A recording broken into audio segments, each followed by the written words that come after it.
Jääkiekon MM-kisat lähenee nyt lujaa vauhtia Suomea. Pakkikalusta puhutaan aina. Ketkä kaksi pakkia haluaisit varmasti nähdä ja Leijonissa?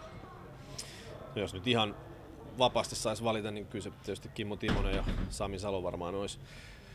Toni Lydman olisi myöskin tällä listalla, mutta hänhän on ilmoittanut, että ei ole tulossa ja toisaalta ollut pientä vammaa ja tämä kausi ei NHL:skään mennyt ihan parhaalla mahdollisella tavalla, mutta Salo Timonen, tuskin heitäkään täällä nähdään, mutta jos saisi valita, niin kyllä nämä olisi varmaan ne kaksi nimeä. Teemu Selänne nyt ilmoitti, että hän ei ole tulossa. Olisit varmaan itsekin halunnut nähdä hänet jäällä.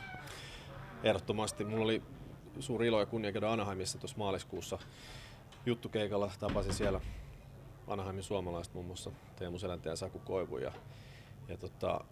Kyllä uskomattoman hyvällä tasolla miehet pelaa edelleen ja Teemuhan on aivan jumalan asemassa siellä Anaheimissa, eikä syyttä, siis huippupelaaja edelleen, vaikka ikä on tänä vuonna jo 42, niin 70 muistaakseni syntynyt.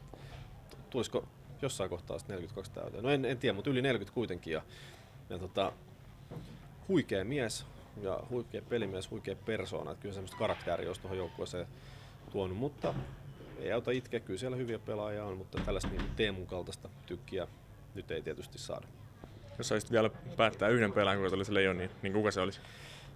No, hyviä vaihtoehtoja tietysti on. Pekka Rinne maalille olisi erinomainen, mutta toisaalta Kari Lehtonen on loistava vahti, kuten myös Petri Vehanen. Mun mielestä välttämättä veskariosasto ei ihan pakolla tarvitse vahvistusta.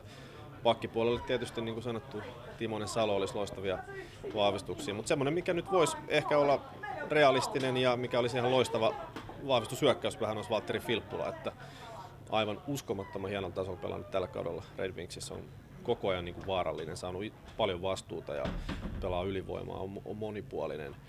Et ehkä mä luulen, että Filppula olisi aika hyvä työkalu Jalosen pakkiin.